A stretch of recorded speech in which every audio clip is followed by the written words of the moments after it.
अस्सलामुअलैकुम everyone. Welcome to सबरोज़ academy. और आज का हमारा टॉपिक है उर्दू में गज़ल का आगाज़ व इर्तिका।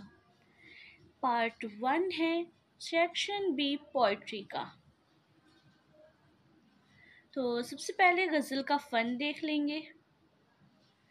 गज़ल अरबी ज़बान का लफ्ज़ है जिसके मायने हैं औरतों से या औरतों की बातें करना, औरतों के हुस्न जमाल की तारीफ़ करना। गज़ल का मौज़ू हुस्न इश्क ही होता था, मगर वक्त गुज़रने के साथ साथ इसके मौज़ूआत में हर तरह के मज़ामीन शामिल हो गए। गज़ल के तमाम मिसरे एक ही वज़न के एक ही बहर में होते हैं। गज़ल का पहला शेर जिसके दोनों मिसरे हम काफ़िया और हम रदीफ़ हों वो मतला कहलाता है। क्या कहलाता है? मतला। गज़ल का आखिरी शेर जिसमें शायर अपना तखल्लुस इस्तेमाल करता है उसे मक्ता कहते हैं। वो शेर मक्ता कहलाता है। गज़ल में कम से कम 5 शेर होते हैं और ज़्यादा की कोई कैद नहीं। गज़ल के अशआर में मसनवी की तरह ख़यालात का तसलसल नहीं होता, बल्कि हर शेर अपनी जगह एक मुकम्मल इकाई होता है और हर शेर में एक पूरी बात कह दी जाती है। ये था हमारा गज़ल का फ़न। नेक्स्ट बात करेंगे आगाज़ व इर्तिका पर। उर्दू में गज़ल गोई की इब्तिदा फ़ारसी शायरी के असर से हुई। किससे हुई? फ़ारसी शायरी के असर से। कुछ लोगों ने अमीर खुसरो को उर्दू हिंदवी का पहला गज़ल गो शायर करार दिया है।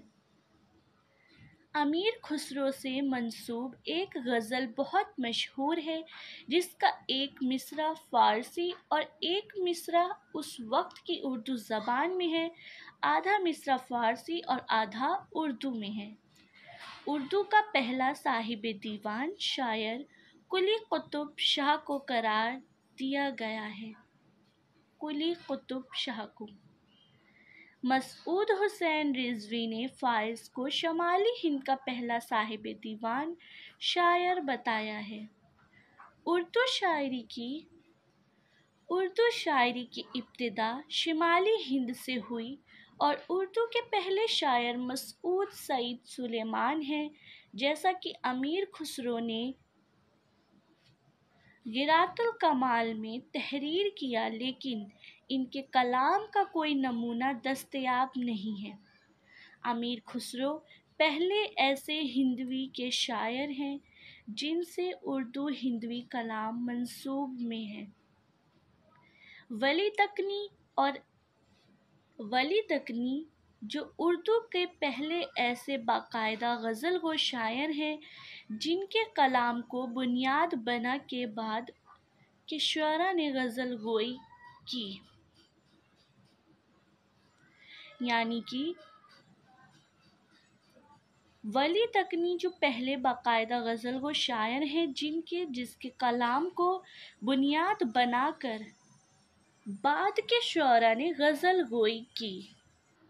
फ़ारसी दौर इब्न सकेत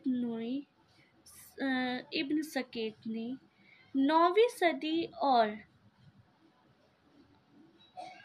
नासिर खुसरो 11वीं सदी जैसे शुअरा ने गज़ल की इब्तिदाई शक्ल को मुतारुफ़ कराया। फ़िरदौसी और हाफ़िज़ शेरानी ने फ़ारसी गज़ल को उरूज बख्शा और उस सिम्त को मारूफ़ किया। उर्दू में दाखिला 14वीं सदी के दौरान उर्दू अदब में गज़ल का आगाज़ हुआ, जब फ़ारसी अशआर को उर्दू में तर्जुमा और तख्लीक किया गया। अमीर खुसरो 1253 से 1325 में उर्दू शायरी के इब्तिदाई नुमाया शुअरा में से थे जिन्होंने फ़ारसी और उर्दू दोनों में गज़लें लिखीं। मुगलिया दौर 16वीं और 17वीं सदी में मुगलिया दौर के दौरान गज़ल ने उर्दू अदब में अपना मुकाम मजबूत किया। 19वीं सदी मिर्ज़ा गालिब 1797 से 1869 और इकबाल जैसे शायरों ने गज़ल की नई जहतों को मुतारुफ कराया और उस सिन्फ को एक जदीद शक्ल दी। इस दौर में गज़ल में फ़लसफ़ियाना, रूहानी और समाजी मसाइल को बयान करने का रुझान बढ़ा। 20वीं सदी और उसके बाद फैज़ अहमद फैज़ और अहमद नदीम कासमी जैसे जदीद शायरों ने गज़ल की रिवायत को बरकरार रखते हुए इस असरी मसाइल से हम आहंग किया। आज भी उर्दू गज़ल एक अहम और मकबूल सिन्फ़ सुख़न है जो मुख्तलिफ़ जज़्बात, ख़यालात और तजुर्बात को बयान करती है। तो ये था हमारा गज़ल का आगाज़ व इर्तिक़ा और उसका फ़न, जो कि पार्ट 1 मुकम्मल होता है।